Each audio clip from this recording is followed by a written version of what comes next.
Ayaw ni Thea na madedihado siya, kaya naman gagawin niya ang lahat kung papaano ma-corner nga itong si Paolo, kung papaano hindi siya mababaliwala.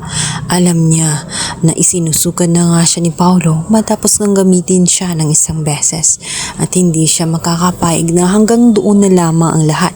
Gagawa siya ng paraan at dito nga sa pagkaalaman niya na siya ay buntis, ngunit ang katotohanan talaga ito ay pag-aari nga nitong si Edward. Dahil sa kagustuhan niya na magambala itong si Paolo, mamanipulahin niya ang naturang DNA test kung saan magiging dahilan kung bakit magkakagulo ang mga Toricampo. Nang makita nga ni Thea na iniiwasan nga siya ni Paolo, talaga namang gumawa siya ng paraan at nagpag-appointment siya para lamang mailabas ang kaniyang kalokohan kung saan siya umano ay buntis at ipinakita nga dito na si Paolo ang 101% na ama.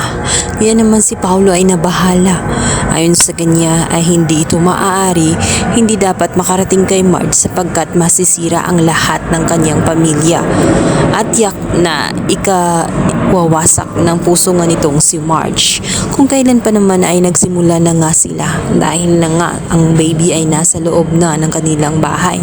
Ngayon pa magkakaroon ng isang napakalaking amberya.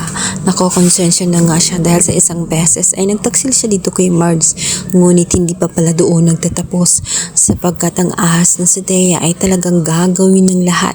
Nagiging tela anaconda siya dahil sa kagustuhan niya at dahil sa napakalaki ng ambisyon na mapabilang sa mga Toricampo. Napakatayag ng kanyang pangarap. Nang makita niya kasi na tela mahina itong si Edward at nakita din niya kung paano tingnan ni Greg ang kanyang anak na si Edward, hindi siya kontento pagdating doon. Kaya naman ngayon ay hahabulin niya ang naturang golden boy kung saan ang atensyon ay nasa kanyang lahat.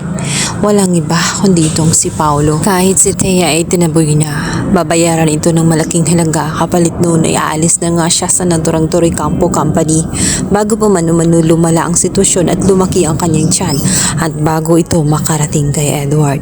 Subalit hindi makakapayag si Thea na basta ganun-ganun na lamang ang mangyari sa kanya. Matapos nga siyang mabuntis ay ganun, itatapon na lamang siya basta-basta. Ayon sa kanya ay sa ayaw at sa gusto niya, Toricampo ang baby na nasa kanyang sinapupunan at may karapatan itong makilala ng lahat. May malaki siyang plano. Sa loob nga ng naturang charity events ay bigla siyang mapupunta roon upang manggulo, upang sabihin ang katotohanan. Gulat na gulat itong si Paolo dahil sa pag-aakala nito na siya nga ituturo na nga nitong si Thea at ibubuko na nga ang katotohanan na nabuntis na nga niya itong si Thea. Kaya naman nagambal siya, subalit nabigla din siya dahil sa pasabog nitong si Thea.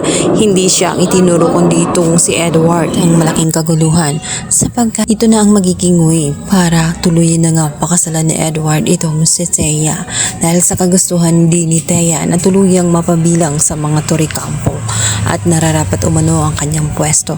Hindi siya papayag na mababaliwala na lamang lahat ng kanyang pinaghirapan. Kaya naman magugulantang ang lahat sa mga natuklasan at gayon ay hindi na mahahadlangan si Thea. Tuluyan na nga siyang mapabilang sa naturang pamilya at dito na magsisimula ang kaguluhan sapagkat araw-araw nang nakikita itong si Paolo at itong si Thea kung saan may lihim silang tinatago-tago.